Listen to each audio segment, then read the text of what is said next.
This week, we're talking about how to feel confident in your relationship. The Satisfied AF podcast is the place to learn how to create a life and career that's wildly delicious. Want a steamier sex life? We've got you. Want a more satisfying career? We'll cover that too. And you can be sure we'll spend lots of time talking about how to build connected, fun relationships that can handle life's ups and downs. No matter what goals you're working on, this show will help you create a one-of-a-kind life that's just right for you. Join me, life and career coach Corey Lynn, and each week I'll give you lots of practical tips, tools, and proven strategies to help you create all the satisfaction your heart desires. Hello, hello, hello. Happy Wednesday. I hope you're having a glorious day. I'm having a great day. I'm working a half day and then getting in the car with my bestie and my girlfriend, and we're driving to the coast to stay the night and then get up tomorrow and do a hike that is supposed to be really beautiful, and I'm really excited about it. I hope you also have something wonderful and interesting going on in your day, whether it's as big of an adventure as a little overnight trip or even an international destination, or as small of an adventure as an amazing cup of coffee. All right, we have talked so much on this podcast about work because it was originally a podcast that was about career only. And I'm so excited to now get to talk to you about all the things. And I noticed that a lot of people find the podcast by looking for how to feel confident at work. And I love that. And I know that a lot of people have had some really positive impacts from listening to previous episodes that speak to that. And I wanted to talk about relationships because honestly, in my own life, one of the things that coaching has made the biggest, most profound difference for is my relationship with my significant other, Alex. So obviously, coaching's also made a huge impact in my work life, but I've talked a lot about that. And I think I haven't talked as much about the truly profound and impactful changes that have happened in my relationship. The relationship I'm in now is the longest relationship I've ever been in. We just crossed the 7-year mark from our first date. And it's also the most successful. Alex and I have navigated so many difficult things and so much conflict and so many patterns, both like my own old patterns and her own old patterns. And we're still navigating lots of that. We still go to couples therapy, maybe like once a quarter. I still get coaching about the relationship sometimes, but I will say like the relationship is such a success story for me of what coaching is able to make possible and what it has already done in my own life. And so I wanted to share that with you because I know that for a lot of people, the relationship with a significant other is either something they really want, but they haven't been able to figure out yet. I've coached people like that before. One of my clients, we coached for about 6 months about work. And then after that, she was like, okay, I want like a long-term partner. I've never had one. And we coached about that. I think maybe for another 6 months, and she got a boyfriend in that time. And then all this stuff came up, right? Like all the patterns came up, all the difficulties came up, and we coached about all of them real time while she navigated that relationship. And just a few weeks ago, she got engaged to that person, and we're so happy for her. And I will just take a moment to say, like, I think getting married is totally neutral. If it's not for you, I have absolutely no judgment about that. I think our culture places way too much of an emphasis on like marriage and being the one. But I also think it's really, really cool and fantastic when people have a goal that they bring to coaching and then we achieve that goal and then they graduate from coaching with me and then they go on like to progress in that goal. So it's both a thing of like, we can celebrate anything about you. It doesn't have to be these traditional goals like getting married, having a baby, but sometimes that is what people want. And I am fucking here to support people in getting what they want, and especially in navigating all of the internal bullshit that comes up when we're on the path to getting what we want, like all the things that would have slowed us down or stopped us before coaching. That's my favorite to coach on and to help my clients walk through. So if you want help walking through something like that, I can help you with that. And if you're already in a relationship, but maybe it doesn't feel as fun as it did in the beginning, maybe you're not feeling as in love, maybe it's not feeling as sexy, We're going to be talking about that a lot. Today, we're going to talk about how to feel confident in your relationship, but I would love to do more relationship content. So if there are things you want to know specifically, please email in Corey@CoreyLynn.com or come over to Instagram @CoreyLynn and send me a DM and be like, you know what I really want to hear a podcast about? And then tell me, because this podcast is for you. It's to help you solve your problems and help you get what you want and help you create a life that's magically delightful to you, whatever that is. And I want all of the content to be informed by what you want to hear about and what you want to succeed at. Okay, let's dig in. Whether you've been with your significant other a few months, a few years, even a few decades, you may have doubts and insecurities. You may have them from time to time. You may have them kind of low level humming all of the time. And it might go something like this, like, does your partner love you as much as you love them? Is your partner a good choice? Are they the right choice? Is this relationship built to last? Like, what if you get married and then 5 years in, you don't like this person anymore? Like, what then?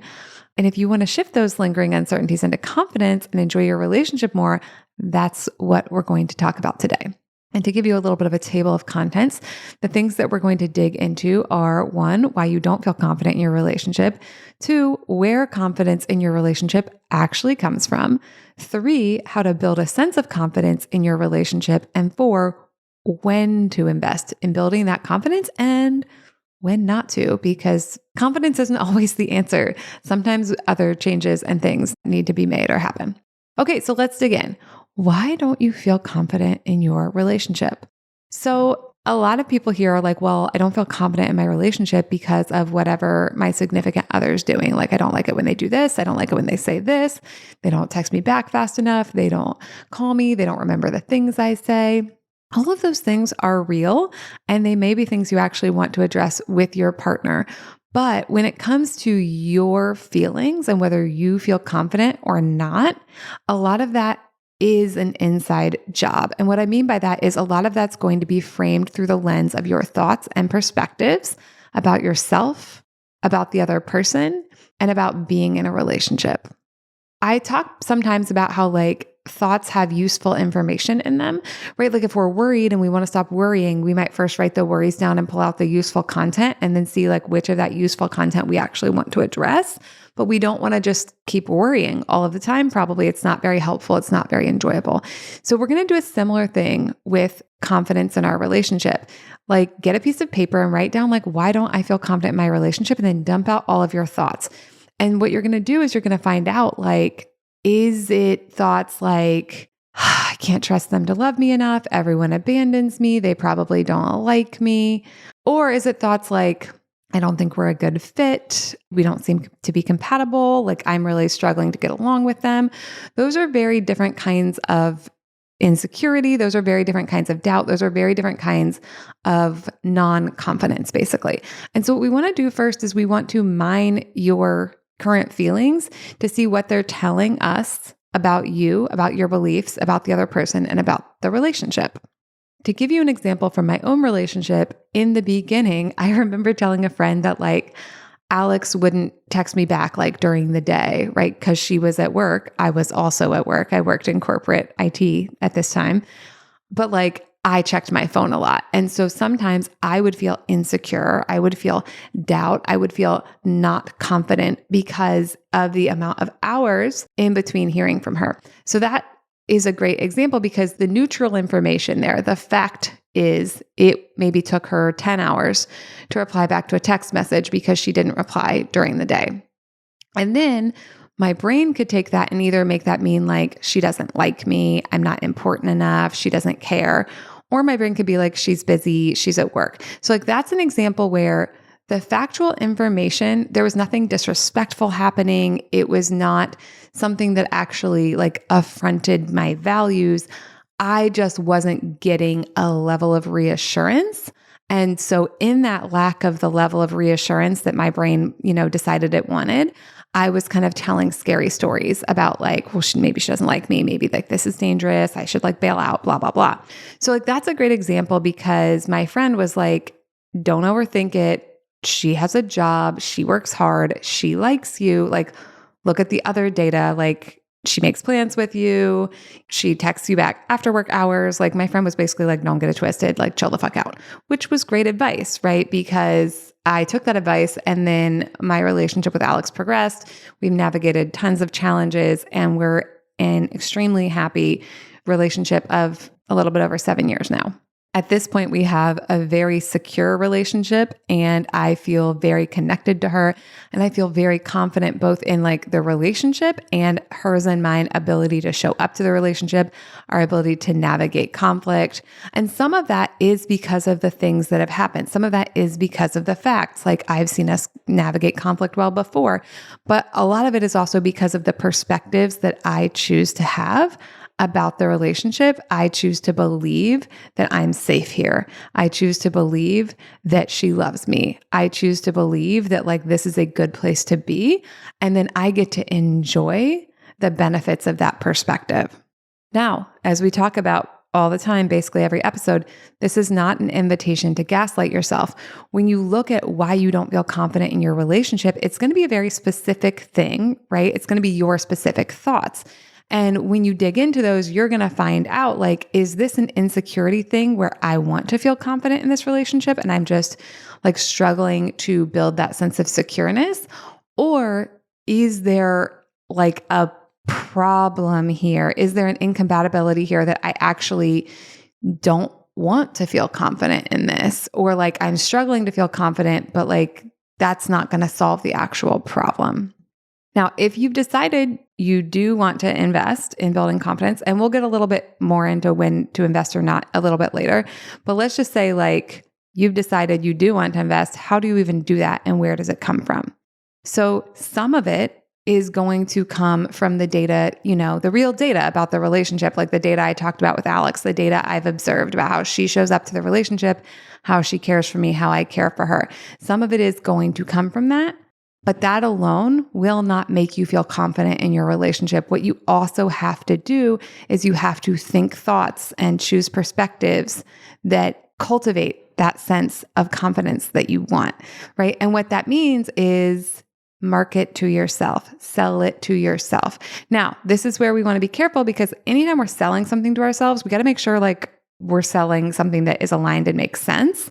Otherwise, we can get into the gaslighting ourselves and putting ourselves into problematic situations, because humans are very convincing, right? And we can be very persuasive. And I know personally, there have been things I've tried to talk myself into in the past where like it actually wasn't a good fit for me. But for some reason, I thought I should want it either because of social conditioning or something else at play. I thought like, well, I should like this. I have to like this. That should be what I'm doing, and sometimes that happens at a conscious level. A lot of times it happens at an unconscious level. Like in a lot of ways, I'm like, oh, when I thought I was straight, like, was I selling myself that idea or just making an assumption about myself based on like what we're culturally taught is the norm? So let's review. When we don't feel confident in a relationship, it is going to come down to perspectives, what we're thinking about the relationship, but those perspectives are going to be informed by facts. How are we showing up? How's the other person showing up? Like, how's the relationship doing in its own way? Where confidence is going to come from is going to be from your thoughts. It's going to be from your perspectives. It's going to be from the narrative that you choose to live inside of about your relationship. And that means you've got to have some awareness of like, what are your default thoughts about your relationship, but also about all relationships? What are your default thoughts about your partner? Are they things that are going to instill confidence, or are they like, ugh, this person, right? How to build a sense of confidence in your relationship, which is going to be like, you're going to figure out if you actually want to, but then how you do that is you choose perspectives that cultivate that sense of confidence. And then when to invest in building the confidence and when not to. I think that's really like, are things generally working? Do I like this person? Do I want to stay in this relationship? Why or why not? Like, do I feel like this person treats me with kindness? Do I feel like this person treats me with respect? Like, even if there are things you have to talk through or like requests you want to make, that's very normal in a confident, happy, successful relationship. But like when people say relationships are work, it's like, which kind of work is your relationship? And is it work or is it like grueling, intense, all-consuming work.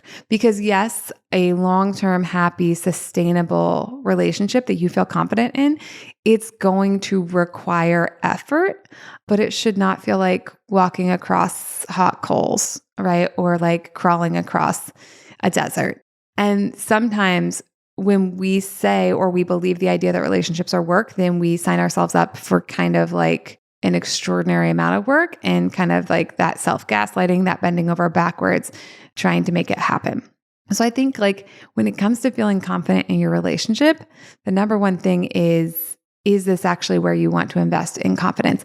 Because I kind of want for you to be able to feel confident in the relationship or out of the relationship. And then you can actually ultimately really be like, and do I want to build it in this relationship too? Or like, am I in this relationship because I don't feel confident on my own? Am I in this relationship because like being single feels bad? Am I in this relationship because like that's what successful people do? If you're kind of in the relationship to prove something and you don't really want to be there, then I would argue like, let's not build confidence in it.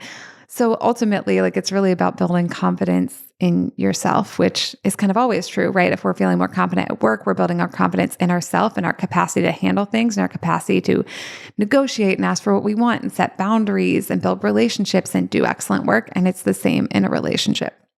But let's just say that you're in a relationship where like you have some squabbles, you have some fights that are kind of recurring. Alex and I had one of those for years, right? That doesn't necessarily mean your relationship is doomed. Like all relationships have some incompatibilities, but you love this person and you want to feel more confident. You want to feel more grounded in the relationship.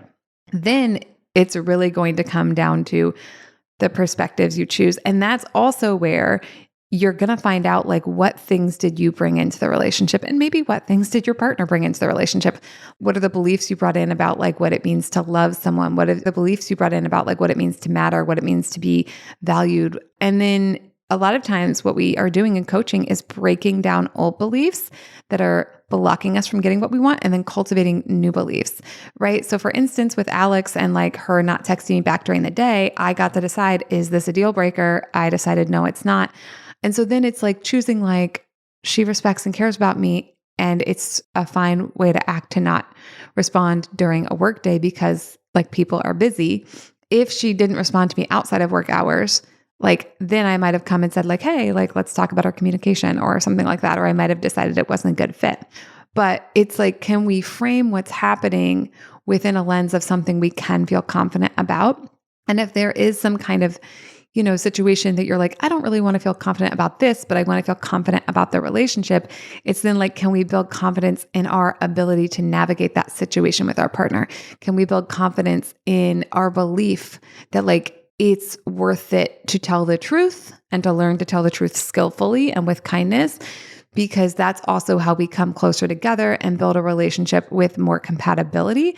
And that people aren't necessarily supposed to have just like instant, just add water compatibility because we have different socialization. We came from different families of origin. We have different like internal beliefs and narratives about what it means to like love and be loved.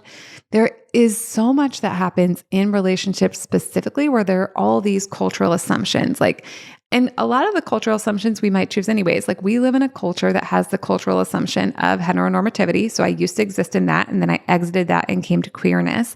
But we also live in a culture that has a normalization of monogamy. I've tried polyamory a little bit and then now I'm in a monogamous relationship. So just because I understand that culture has this normalization of monogamy doesn't mean I have to reject that. Just bringing that up to my awareness though allows me to be like, is that what I want here? Is that working? Is that going to help me build a relationship that feels good to me? And is that what I want to build the confidence in? So for me, I'm in a monogamous relationship. That's what we've decided. We like that. We chose that on purpose, whereas a lot of people, again, choose things by default. And then if that's what I want, then it's like about building confidence in that, which building confidence in monogamy could look like choosing to believe that a person can, be monogamous and be happy with that. And that we can be successful at that and focusing on that versus focusing on my own fears or insecurities around like, well, what if she's not? Or like, what if something bad happens? Or like, can humans do that? So basically feeling confident, I think, is selling yourself on your ability to do the thing you want to do and to handle the bumps along the way. I think a lot of people think confidence is about like being excellent or being perfect or always getting it right. And first of all, it can't be about those things because none of us are always excellent. None of us are perfect and none of us are always getting it right. And if that's what your confidence is built on, your confidence is going to be brittle and it's going to crack and break and fall apart when something goes poorly. So that's not the kind of confidence we want to build, right? So instead, like I would invite you to think about building a confidence that's flexible and adaptable and elastic. It doesn't require you to be an exact way. It doesn't require your partner to be an exact way. It doesn't require the relationship to be an exact way. It's about you believing in your ability to handle whatever arises, to advocate for yourself, and to co-create with this other person a place that feels really good to be. And if those are things that you're like, oh, fuck, I think maybe I need some extra help advocating for myself, or like, I think I need some extra help, like focusing on my ability to handle things because my brain always goes to catastrophizing and, thinking I'm going to be destroyed if something bad goes wrong. That's the kind of stuff we work on in coaching. I work so often with people on like bringing them into the ability to be with what's good in their life and plan for what could be amazing, while also, yes, using the useful content to prepare for things that could go wrong. We want to be able to handle what goes wrong without being totally taken over by it and without it allowing to take over the times in our life when things are going well. And then I also work so often with clients on things like self-advocacy. And I think that can be so important in your ability to feel confident in your relationship, because if you don't have the skills to advocate for yourself in that relationship, it's going to be really hard to feel good about being there and to feel like, yes, I can get what I want here. Because if you can't ask for and negotiate for and explain what you want, it's going to be pretty hard to get it, right? It'd be like calling the pizza place and being like, send a pizza, but I can't tell you which one. It'd be really hard for them to like give you the right one. So those are the kind of things we work on in coaching. And, if you have a relationship and you want to feel more confident and build up your skill set in there, I would love to coach you on that. And if you don't have a relationship yet, but you want to get yourself set up for one or want to have some coaching support while you go find a person and build that relationship up, like my other client that I mentioned earlier, I would love to support you in that. So that is how to feel confident in relationships, when to do it. And to circle back on like when you might not want to invest in building confidence, I think that's like when there is a serious incompatibility that's going to need to be addressed, or when if you're in danger, if you feel like the other person is treating you with disrespect or violating your boundaries, or if someone's cheated on you, like maybe that's something you want to come back from and you want to reestablish confidence in the relationship. Maybe it's not. Confidence is something that we prize culturally, but it's not always the answer. Sometimes it's actually important to not have confidence in something and say like, I don't think that's going to work for me. So I don't want confidence to be this cure-all that you just try to pour on any situation so you can feel good about yourself. Sometimes we want to feel like a relationship isn't worthy of our confidence. Not that the other person's not worthy. I think all humans are worthy of love and belonging just for existing, but not everything is a good fit for your confidence. And when you get into thought work and coaching and seeing how powerful your thoughts are, with great power comes great responsibility, as the saying goes. And then it's very important for you to choose where you want to apply and like where you want to sell yourself on things. Because what we don't want to have happen is you selling yourself on something that's ultimately, best case, a bad fit, worst case, an abusive situation or a dangerous one. So we've talked about why you don't feel confident, where confidence actually comes from, how to build a sense of confidence, when to invest in building that sense of confidence. And if you want more support with this, I would love to help you with that. All right, y'all, that's what I have for you today. Have a lovely week, and I will talk to you next time. Bye. Thank you for joining me for this week's episode of Satisfied AF. If you're ready to create a wildly delicious life and have way more fun than you ever thought possible, visit www.corylyn.com to see how I can help. See you next week.